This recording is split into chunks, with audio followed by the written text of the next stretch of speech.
मागच्या काही दिवसामध्ये मराठवाड्यासह महाराष्ट्रामध्ये दो पाऊस झाला आणि यात झालेल्या पावसामुळे शेती पिकाचं प्रचंड नुकसान झालं।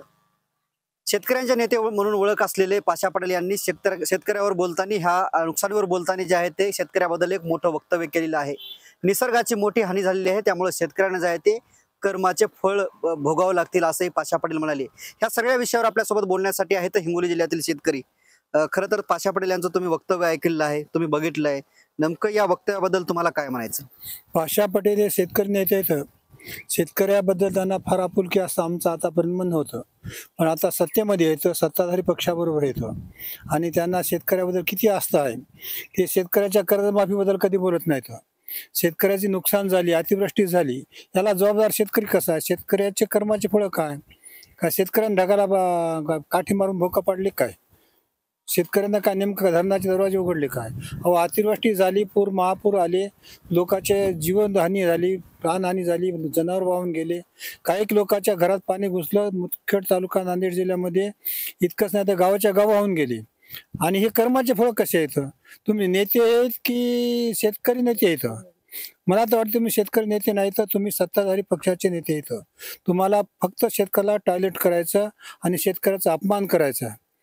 आजपर्यंत तुमच्याबद्दल काय अवस्था होती, पण या बोलण्यामुळे तुमच्याबद्दल जी आपुलकी होती आमची आपुलकी राहिली नाही। मात्र पाशा पटेलांना ह्या शेतकऱ्यांना बोलण्याची वेळ का आली? नेमकं कशामुळे बोलले असतील? त्यांना नेमकं म्हणायचं काय, नेमकं काय आहे सगळं? त्यांचं हेच म्हणायचं की आपण सत्तेमध्ये सत्ताधारी पक्षाच्या बाजूने बोलायचं। आपण भाजपचे हे आहेत, प्रतिनिधी आहेत, भाजप समर्थ आहेत ते, त्याला दुसरं काहीच नाही। त्याला शेतकरी आता काही नाही, सत्ता भेटली, खुर्ची भेटली, शेतकऱ्यामुळे ती सत्तेत आली आणि त्या शेतकऱ्याला आता मारा निघाले, त्या शेतकऱ्याला कर्माची फळ भोगा निघाले। खरं तर ते एवढ्यावरच थांबले नाही, ते पुढे असं म्हणाले की शेतकऱ्यांनी आता संकटाशी कायम तयार राहावं असंही ते म्हणाले। शेतकऱ्याशी कायम संकट असे राहावं म्हणजे शेतकऱ्यांनी नेमकं काय करावं आता? मग त्यांनी हरकत नाही, शेतकरी कायम संकटाशी राहते, पण शासनाने शेतकऱ्याच्या कुठल्याच जे टॅक्स लावतात तो कुठलाच टॅक्स घेऊ नये। शेतकऱ्याचं स्वतःच बघून घेईल ना, शेतकरी सगळं उत्पन्न काढेल, माल विकेल, सगळं करेल, पण शेतकऱ्यावर जे एवढे 18% आणि 22 24 ते टॅक्स लावतायत, हा कशासाठी वसुली करते शासन? मग शासन वसुली करते म्हणूनच शेतकरी त्याला मागतोय ना, काय गरज नाही, शासनाने कुठलाच काही मागू नये आमच्याकडे। आम्ही आमचं बघून घेतो, शेतकरी सगळं बघण्यासाठी स्वतः समर्थक आहे। खत बियाण्यावर 18% जीएसटी शासनाला लावलेली आहे त्यांनी, खतावर टॅक्स आहे, बियाण्यावर टॅक्स आहे, एवढ्या मोठ्या प्रमाणात शेतीचे वाहनं जे घेतो आम्ही, ट्रॅक्टरवर टॅक्स आहे, मोटर छोट्या छोट्या वाहनावर आमचे 18, 22, 24 टॅक्स आहे। हे कुठलंच त्यांनी घेऊ नये शेतकऱ्याकडून, आम्ही आमचं बघून घेतो मग शेतकऱ्याकडून। हे जर संकट येऊ द्यायचे नसतील तर याचं उत्तर देण्यासाठी शेतकऱ्यांनी तयार राहावं असंही ते म्हणाले। हो ना, राहूत ना। आणि खरं म्हणजे तर हे त्यांनी एवढ्या मोठ्या उद्योगाला प्राधान्य दिलंय, एवढ्या मोठ्या उद्योगाने सगळं प्रदूषण उद्योगाने केलंय, शेतकऱ्यांनी प्रदूषणच केलं नाही। हे सगळं प्रदूषण केलं ते हे फक्त कंपनीवाल्यानं केले आणि प्राधान्य कंपनीवाल्याचं, आणि कंपनीवाल्याचं प्रदूषण वाढल्यामुळेच आज हे नैसर्गिक आपत्ती घडते। अवेळी पाऊस पडते, कुठं ढगफुटी होती, कुठं काही होते, हे फक्त कंपन्यामुळे होते। देशामध्ये एवढी मोठी क्रांतीच्या नावाखाली ही अधोगती होत चाललेली आहे। खरं तर देशाच्या क्रांती ही अधोगती चालली असल्या शेतकऱ्यांनी प्रतिक्रिया काय सल्ला असणार आहे पाशा पटेलांना एक शेतकरी म्हणून? पाशा पटेलांनी कमीत कमी शेतकऱ्याची बाजू मांडायला पाहिजे होती। विधानसभेच्या सदस्य आहेत, त्या सदस्य सभागृहामध्ये शेतकऱ्याची बाजू कशी नुकसान आहे समजावून सांगायला पाहिजे होती। त्याच्याकडून अशी अपेक्षाच नव्हती आम्हाला की शेतकऱ्याच्या विरुद्ध बोलावं। आम्ही कायम संकटासाठी नेहमीच तयार आहोत। आम्ही निसर्गाच्या भरोश्यावर, स्वतःच्या मेहनतीवर, कोणत्या उत्पन्नाची हमी नसताना पेरणी करतो, खत टाकतो, मेहनत करतो। तुम्ही काय सांगता आम्ही संकटाला तयार आहोत? तिन्ही ऋतूमध्ये, हिवाळा, पावसाळा, तिन्ही ऋतूमध्ये शेतकऱ्याला संकट येतं। तिन्ही ऋतूमध्ये शेतकरी तिन्ही पिकाची पेरणी करते, वर्षी पिकं घेते, बहुवार्षिक पिकं घेते, आणि प्रत्येक गारपीट आहे, अतिवृष्टी आहे, पाऊस आहे, कधी अवर्षण आहे, कधी दुष्काळ आहे। कधी तुम्ही आमच्याकडे तर रडलो का?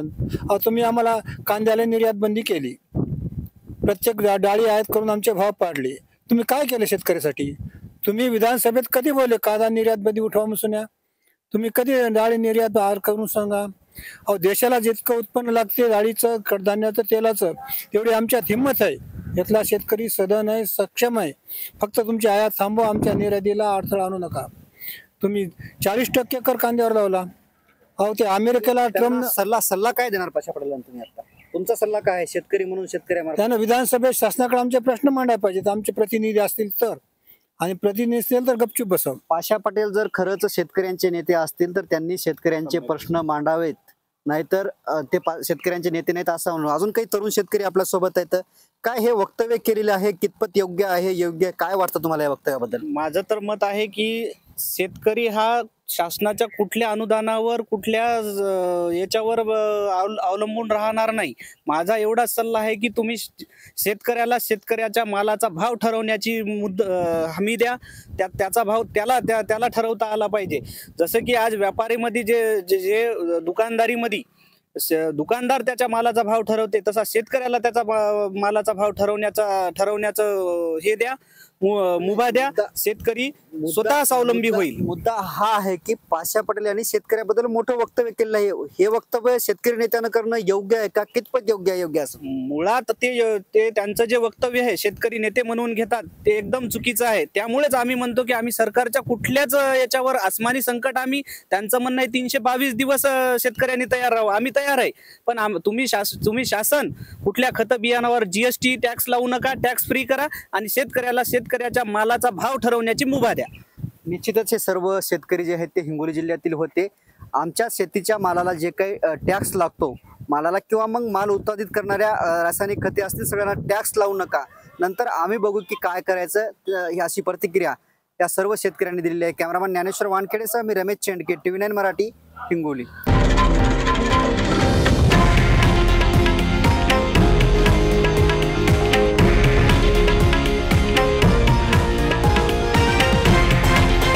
हे आहे देशातील नंबर 1 न्यूज नेटवर्क आणि आपण पाहत आहात TV9 मराठी, एकमेव.